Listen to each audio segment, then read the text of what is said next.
Добар ден и добродојдовте во денешниот подкаст во кој што ќе зборуваме за лицата кои што имаат диагноза мултиплекс склероза, каков е начинот на живот и како се соочуваат со предизвиците кои што ги носи самата диагноза и како функционираат во секојдневниот живот. Денешни наши гости се Александар Маринковски и Бобан Србиновски, лица на кои што им е диагностицирана мултиплекс склероза од која возраст? Бобан, да започнеме со вас. Првите симптоми беа на 27 годишна возраст, па на 28 ми диагностицира со отпусно писмо диагноза Г35 мултиплекс склероза. Дефинитивно. Да.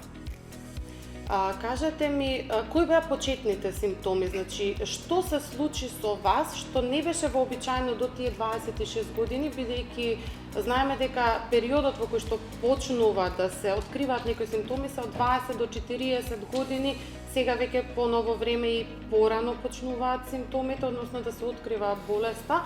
Кажете ми, кои беа вашите првични симптоми, кои што ве натера да поидете да видите што се случува? Првите симптоми беа чудни, кочење на рацете и на нозете во интервали од 3 до 5 секунди, што никогаш не би ме асоцирало на мултиплекс склероза, иако до тогаш не бев ни запознаен со таа диагноза. Тоа ме натера, подолго време се влечеше, да речем, на некој начин се одвиваше тоа кочење на рацете и на нозете, што го занемарував, но сепак сакав да ставам некој акцент на состојбата да видам што се случува. Почна поинтензивно да се јавува. Траеше повеќе, например, во одење, наеднаш ќе ми се закочи телото и застанувам. Тоа ме чудеше, морав да тргнам некаде да проверам што е причината поради тоа. Александар, кај вас како започна и на која возраст ја добивте диагнозата мултиплекс склероза? 30 години имав кога ми почна. Ми почна со слепило на едното око. И отидов прво по очните доктори и еден од очните доктори ми кажа дека толку беше спремен докторот дека е симптом на МС и јас веќе знаев дека е МС, бидејќи имав во семејството лица со МС. Да. Така. И веќе беше ме јасно тоа. Така да и... Затоа што обично се, нели, во литературата се уште не е познат факторот кој што е предизвикувач практично да се развие, меѓутоа еден од факторите ја кажуваат и генетската форма. Да. Бован, кај вас дали имаше во семејството претходно лице со мултиплекс склероза? Како мултиплекс не, тоа се води како автоимуна болест. Дали некој во семејството имал претходно некое автоимуно заболување? Да. Сигурно би имал некој, знам дека моите родители сега се со диабетис. Можеби таа нивна автоимуна состојба се префрлила кај мене или кај па да се некој ген, практично и непознат факторот. Кажи ми, каков ти беше животот пред да ја добиеш оваа диагноза за МС? Како изгледаш? Пред диагнозата бев подинамичен, поактивен, побрзо го живеев животот. Сакав се да пробам да искусам, не се исклучував од ништо. Што после диагнозата се сменија тие работи, некако спласнав, се смирив. Инаку квалитетот на живот би можел да кажам дека има промени, но не драстични. Се трудам да го пресликам во новата, во старата ера, ако можам да ги крстам на некој начин. Има ли разлика сега пред и после Разлика како изгледа? Има, огромна разлика, само се трудам барем другава страна да направам да биде и таа среќна колку може. Колку што може. Александар, кај вас како беше пред диагнозата? Дали исто вака бевте активни? Дали после тоа ќе зборуваме, дали ве ограничило нешто откако добивте ваква диагноза? Па да, имам некои ограничувања, но тоа според мене не се многу значајни, бидејќи се наоѓа начин како да се постигнат сите работи што сум ги правил претходно. Спортувавте, правевте нешто, секако дека можеби активноста ви била поголема, меѓутоа не ве спречило сега. Играв ракомет, со тоа што не беше тоа причината која Да се престанав, престане, бидејќи малце нели подоцна сум диагностициран и она што го правев пред диагнозата, па мислам дека го правам и сега, да. Значи има некои отстапки од тоа, не во целост можеби, ама се трудиме. Ама нема класична бариера што е, да речеме, диагнозава да ви е пречка во нештото да го извршувате или да функционирате. Кажи ми, Александар, бидејќи нели зборуваме и да ги мотивираме и лицата кои што се заболени од мултиплекс склероза, да им кажеме ете нели кои се симптомите, на што добро внимание. Кажи ми, кога се постави диагнозата, не само од физички аспект, затоа што знаеме дека има најразлични форми на мултиплекс склероза, кажете ми повеќе од психолошки аспект, колку кај вас тоа што предизвика и дали предизвика некаков тип на ментална бариера, затварање во себе, повеќе да истражуваш за болеста, да барате некаков вид на поддршка? Кај мене такво нешто немаше. Лично?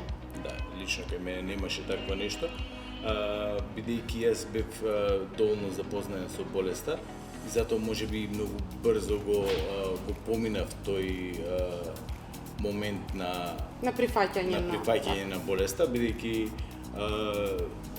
од искуството што ги имам слушнато кај други луѓе, многу тешко се прифаќа тој момент.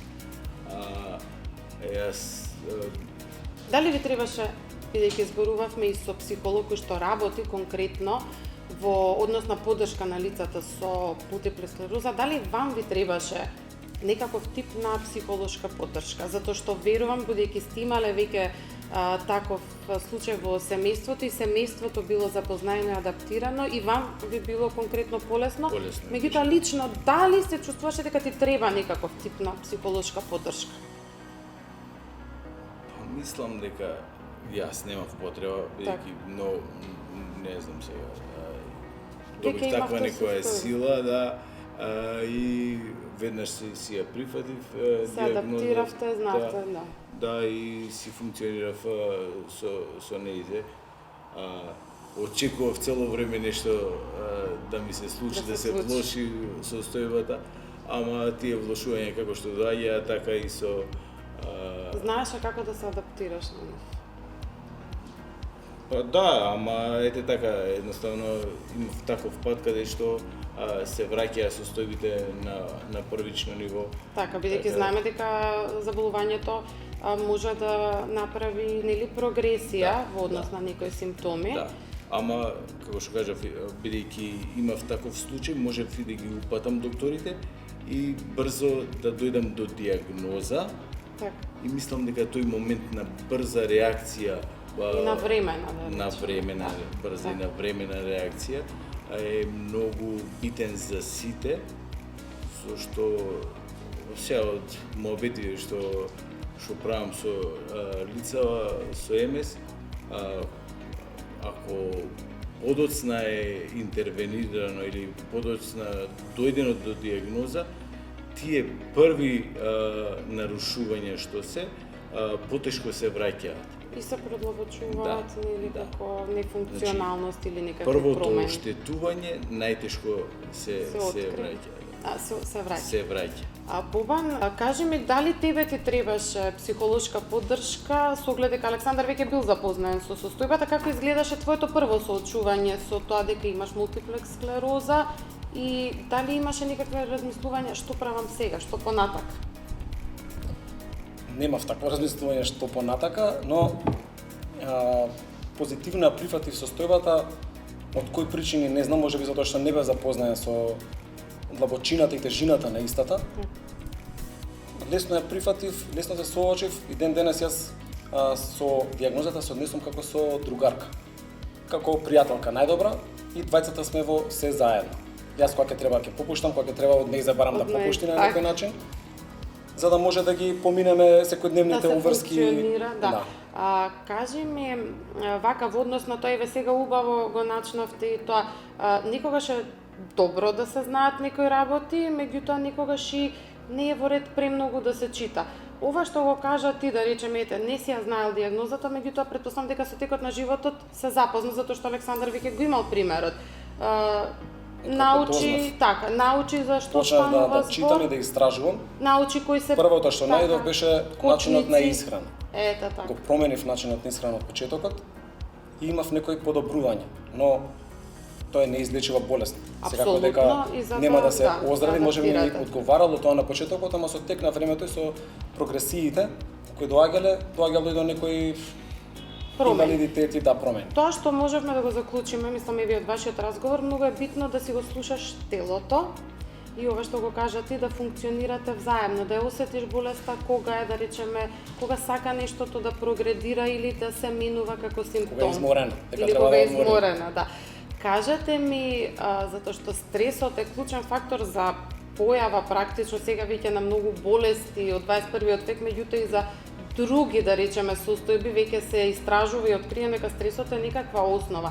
Знаеме дека мултиплекс склерозата, односно лицата кои што имаат оваа диагноза, кај нив стресот е клучен фактор да има или да не речам подобрување, меѓутоа позитивен и негативен стрес. Ајде да почнеме со негативниот стрес и дали има кај вас, Александар, да речеме, промена на состојбата кога се соочувате со негативен стрес и како успевате да го изменаџирате? Па ке мене да, мислам дека и кај сите Кај и сите.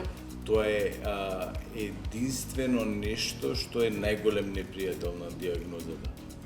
И мора да се научат луѓето како да го менаџираат тој стрес. Едноставно ништо да не земаат при срце, бидејќи секој стрес е само Капка. капка во чашата што ќе се прелие Ќе се преле. и Кажи ми Ги кои интензивира техники... симптомите, ги Да, прави во поактивни. однос збориме за негативниот стрес. Да. Кажи ми, например, имаш ли се случува или сега сите ни имаме стрес, меѓутоа кај тебе ти го осеќаш во однос на промена на некој симптом и например имаш ли некои техники или начин на тоа како да го намалиш, како да ги смениш, да речеме, негативните во позитивни мисли? Техника на длабоко дишење, имавме психолог кој што соработува со лицата со мултиплекс склероза, таа ни кажа дека начинот на размислување кај некои луѓе мора да се смени, нели? Така. Негативното да го претвориме во позитивно и да не гледаме што ни смета, туку што можеме да адаптираме. Дали имаш ти лично таква техника и Бобан и за тебе исто тоа важи? Доколку не може да влијаеш на работата да се промени, тогаш треба да ја прифатиш. Така. Протокол доктор имаме што не води, од него научив доста, како да го прифатам тој негативен стрес, тоест како да помине низ мене, а да Со не... психолошко советување, со психолошка Ова е поддршка. друг. Така. Психолошката поддршка беше друга, протокол доктор Ова е е друго. Добро. Да. Протокол докторот ме научи само како да Канализираш? да го одложам, да, тој стрес мора да помине. Имаше една реченица вика, ако куќата гори, гори, ти не можеш ништо да направиш. Со голи раце кај него ќе прифаќај стресот како Так. удар. Така. Ме научи на доста работи и психолошката поддршка беше многу добра. Во оваа прилика да искористиме да поздравиме Наташа. Билја Наташа, да, и А, благодариме. Таа ни даде голема поддршка и начинот на промена на мислите, како да ги размислам. Имав многу да речам Како негативен фокус не негативен примери што ги дадов, што ми кажа како да ги променам мислите за да не мислиш вика на тоа што ќе биде лошиот дел од целата ситуација, Так. смени се мисли на во позитивниот дел моментот и како би да изгледал. се реши. И кога ќе се направи тој свич, таа промена, и да, навистина тренуваме на подобар пат. Ајде негативен, а позитивен стрес? Како изгледа? Што имаме и убави нешта, радости, вие функционирате, имате семејства, се случуваат Иста убави тежина има. работи. Иста тежина Иста има. тежина, позитивен стрес. Позитивен стрес е исчекувањето. Треба да се оди некаде, како ќе се облечам, како ќе изгледам, како ќе се качам во кола, како ќе стигнам до таму, све ми се одива по план. Значи, што и да правам ја, испланирано ми од точката на Од почеток тргнување. до крај. Копчето како ќе го закопчам, дали ќе можам да затворам. Тука е многу важна поддршката од дома, сопругата ако не е, Ето така. она ми ги копчињата, што да преса, тој е... Многу ви благодарам за денешното гостување. Се надевам дека пренесовме низа пред се позитивни, охрабрувачки пораки на цело општество, конкретно за лицата кои што се заболени од мултиплекс склероза, дека не е ништо црно, дека нели има и бела страна на нештото, дека се функционира без разлика за каков тип и за каква форма на име се работи. Вие сте тука како лица кои што можете, нели веќе го имате искусено лично и кои што можете да им дадете поддршка за да можат да течат сето тоа така како што треба да тече и да не се плашат од болеста, односно како што кажа Бобан, како беше, малку да попуштам јас, па малку да попушта таа, односно да си најдеме заеднички јазик, начин да најдете заеднички јазик.